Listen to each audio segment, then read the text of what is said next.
안녕하세요 여러분, ICT 기술 이야기 임진철입니다. 지난 영상에서는 25년도 IT 트렌드에 대해서 한번 살펴봤습니다. 그래서 커넥션이나 BCI 같은 기술들이 25년도에 기술 동향으로서 자리를 잡을 것이다 라고 말씀을 드렸고, 핵심 트렌드는 아티피셜 인텔리전스, AI가 될 것이다 라고 말씀을 드렸습니다. 하지만은 지금까지와는 조금 다른 AI의 동향을 가질 것이다 라고 말씀을 드리면서 이 부분은 별도 영상으로 설명을 드리겠다라고 했었죠.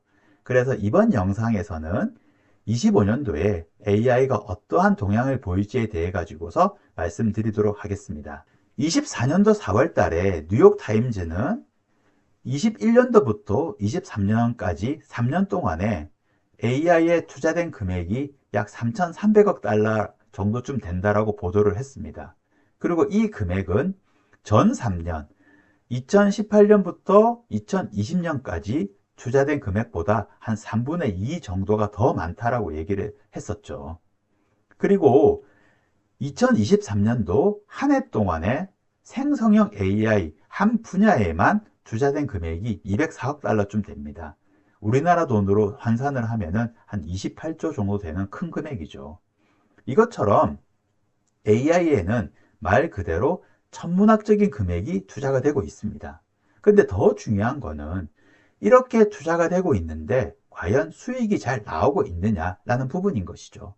사실 아무리 큰 돈이 투자가 되더라도 수익만 잘 나오면은 아무 상관이 없죠. 우리가 생성형 AI로 유명한 오픈 AI를 한번 살펴보게 되면은 24년도에 매출액이 37억 달러였습니다. 그런데 지출 금액은 오픈 AI에서 공개를 하지 않기 때문에 정확하게는 알 수 없지만은 업계에서는 50억 달러쯤 될 것이다 라고 추정을 하고 있습니다. 그래서 13억 달러가 적자가 났죠. 그런데 이 오픈 AI가 흑자로 전환이 되려고 하면은 2029년도에 매출액이 1000억을 달성하게 되면은 흑자로서 전환이 될 것이다 라고 예상을 하고 있습니다. 그때까지 누적 적자는 440억 달러, 우리나라 돈으로 한 61조 정도 되는 금액입니다. 그래서 투자자들이 그러한 적자를 감내하면서 지속적으로 계속 투자를 해야 되는 상황인 거죠. 그리고 텍스트를 입력하게 되면은 이미지를 그려주는 스테빌러티 AI라는 회사가 있는데, 이 회사가 19년도에 설립되어졌고 22년도에 한 1억 달러 정도를 투자를 받았습니다. 그런데 비즈니스 모델 개발에 결국은 실패를 했기 때문에 매각설이 돌다가 CEO가 교체가 되는 그런 상황이 벌어졌었죠. 그리고 인공지능 서비스인 파이를 개발을 해서 서비스를 하고 있던 인플렉션 AI 같은 경우에 22년도에 설립이 되어져서 약 15억 달러 정도를 투자를 받았습니다. 한 2조 정도 되는 금액이죠. 그런데 결국은 수익 모델을 찾지를 못했기 때문에 마이크로소프트에서 인수를 하는 그러한 상황이 벌어졌었죠. 몇 가지 사례를 말씀을 드렸는데 사실은 대부분의 AI 기업들이 비슷한 상황 속에 있습니다. 비용은 높고 수익은 낮은 이러한 구조 속에 빠져 있죠. 그래서 그동안에는 AI가 성능 높은 모델을 만들어내는 것에 좀 초점이 맞춰져 있었습니다. 기술에 많이 좀 치우쳐져 있었었죠. 그런데 이제부터는 이러한 고비용 저수익 구조를 어떻게 개선할 것인가 라는 부분들이 AI 업체나 AI 투자자들 사이에서 있는 목표가 되었습니다. 그렇기 때문에 그 동향이 이제는 좀 더 강하게 드라이빙이 되고 있죠. 사실 생성형 AI 같은 경우에는 개발할 때도 돈이 많이 들지만은 운영을 하고 사용할 때도 비용이 많이 발생을 합니다. 그래서 GPT-4o 모델을 기준으로 봤을 때 100만 토크 기준으로 입력과 출력 허리 시에 각각 2.5달러와 10달러 정도의 비용이 발생합니다.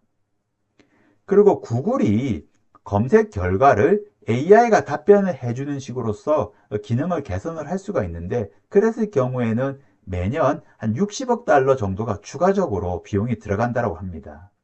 그래서 월스트리트 저널 같은 경우에는 이 생성형 AI를 이용을 해서 이메일을 요약한다고 하면은 그거는 람보르기니를 타고서 피자를 배달하는 거와 똑같다라고 하면서 AI의 높은 비용 구조를 좀 비꼬았었죠. 그래서 얘기가 나오고 있는 게 우리가 최고 성능을 가진 비싼 모델만을 고집할 게 아니라 적정한 성능을 가진 경량화된 모델을 만들어서 적재적소에 사용할 수 있게끔 하자라는 것들이 하나의 동향으로서 추진이 되고 있습니다. 그리고 이렇게 할 수 있었던 이유 중에 하나가 이 경량화 모델들의 성능이 상당히 좋아지고 있기 때문입니다. 지금 GPT-4o의 경량화 모델이 GPT-4o 미니 모델인데 4o에 비해 가지고서는 성능이 일정 부분 낮은 것은 사실이지만은 그렇게 낮다고만은 볼 수가 없는 성능을 가지고 있습니다. 그리고 직전 모델이었던 GPT 3.5 터보하고 비교를 했을 때는 상당히 높은 성능을 보이고 있죠. 그래서 이 미니 모델로서도 충분한 업무가 있고 서비스가 있으면은 이걸로써 사용을 하게 되면은 아무래도 비용적인 측면에서 훨씬 유리함을 가질 수가 있죠. 근데 훨씬 유리함이라고 말씀을 드렸는데 보시는 것처럼 GPT-4o와 미니 모델 사이에는 입력과 출력 비용이 각각 17배 정도 차이가 납니다. 그렇기 때문에 이 부분에 대한 적극적인 고려가 필요하죠. 그래서 이러한 경량화 모델, 작은 모델에 대한 관심이 높아지고 있기 때문에 MIT 테크놀로지 리뷰에서도 2025년도에 브레이크 스루 기술로서 스몰 랭귀지 모델을 선정을 했었고, 그리고 이제는 AI가 이피션시, 효율성을 가져야 된다라고 얘기를 하고 있습니다. 그리고 두 번째 트렌드가 바로 이 오픈소스 모델을 사용하는 것이 더욱더 증가하게 될 것이라는 부분입니다. 사실 그동안에도 AI의 오픈소스 모델은 상당히 각광을 받았습니다. 관심을 많이 받고 있었죠. 그런데 24년도 초까지만 하더라도 기존의 클로즈드 모델, GPT 같은 이러한 클로즈드 모델하고 비교했을 때의 성능이 너무 안 좋았기 때문에 우리가 사용하기가 좀 어려웠었죠. 그런데 24년도 4월 달에 메타에서 라마3를 오픈소스로 발표를 했고, 이때에 오픈소스 모델도 이 클로즈드 모델하고 비교해가지고 성능적으로 어느 정도 근접을 했다라고 얘기들이 나오기 시작을 했었습니다. 그러다가 이후에 메타에서 405B 모델을 발표를 했는데, 이 모델은 보시는 것처럼 GPT-4o와 비교를 했었을 때에도 MLLU 벤치마크 테스트에서 결코 뒤지지 않는 성능을 보이고 있습니다. 상당히 높은 성능을 보이고 있죠. 그리고 최근에 발표를 해서 각광을 받고 있는 이 딥시크 같은 경우에도 오픈 AI의 최신 모델인 O1과 비교를 해도 결코 뒤지지 않는 성능을 보이고 있죠. 그래서 오픈소스 모델이 그동안의 성능적인 측면에서 좀 취약점을 보이고 있었는데 이 부분이 많이 해소가 됐기 때문에 이를 이용한 AI 애플리케이션을 개발을 하고 서비스를 개발하는 것이 더욱더 확산될 것이다 라는 것을 우리가 좀 예상을 해볼 수가 있습니다. 그리고 AI의 비즈니스를 발굴해내는 것이 좀 더 다변화될 것으로 예측이 됩니다. 그 중에 하나가 AI 에이전트죠. 그리고 실제로 최근에 1월 14일이었죠. 오픈 AI에서 최초의 상용 AI 에이전트라고 할 수 있는 오퍼레이트를 이제 출시를 했죠. 그래서 이 오픈 AI의 오퍼레이트를 통해 가지고서 우리가 어떠한 태스크를 해달라고 에이전트하고 요청을 하게 되면은 브라우저로 통해 가지고서 이 오퍼레이터가 그 태스크를 수행을 자동으로 하는 그러한 이제 기능을 가지고 있죠. 예를 들어서 호텔 예약 사이트에 들어가서 가장 등급 높은 호텔에서 1박을 예약을 해줘 라고 하면은 스스로 서핑을 하고 스스로 의사결정을 내려가지고서 처리를 하는 그러한 기능들을 수행을 할 수가 있습니다.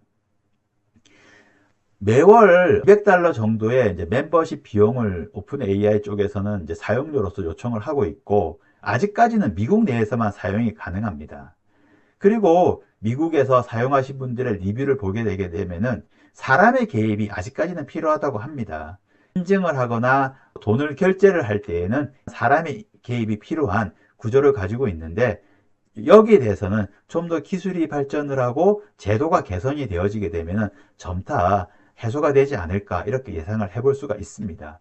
어쨌든 AI 분야에서 새로운 비즈니스 모델이라고 볼 수가 있죠. 그리고 제가 이제 많은 기관들이나 기업들에 계신 분들로부터 질문을 받는 것 중에 하나가 우리 조직이 AI를 어떻게 어디에 사용하면 좋을까요? 라는 그러한 질문들을 받게 됩니다.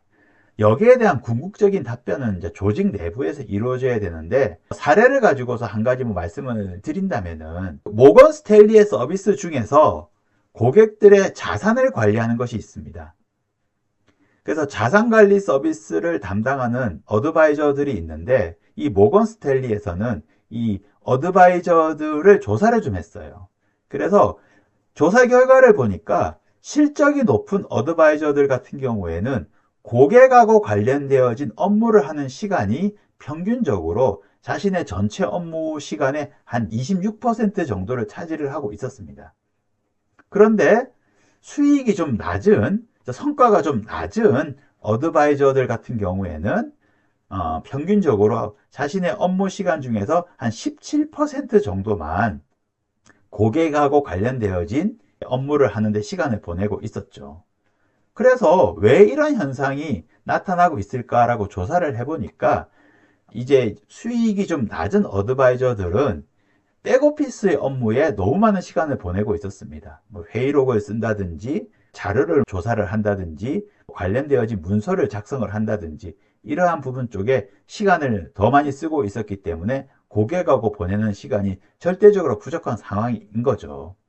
그래서 이제 모건 스탠리는 단순하게 당신네들 고객들과 더 많은 시간을 가지세요 라고만 하고 끝낸 것이 아니라 이 사람들이 이렇게 백오피스에서 쓰는 시간을 좀 더 단축할 수 있는 방안을 AI를 통해 가지고서 제시를 해줬습니다. 그래서 회의록을 좀 더 효과적으로 쓰고 자료도 좀 더 효과적으로 찾을 수 있는 방안들을 AI를 통해 가지고서 집중적으로 만들어 가지고서 서비스를 제공을 하게 되니까 그 결과가 상당히 긍정적으로 나타났어요. 그래서 보시는 것처럼 2024년도에 3분기에 순이익이 한 14% 정도가 증가를 하는 그러한 성과를 나타나게 됐었죠.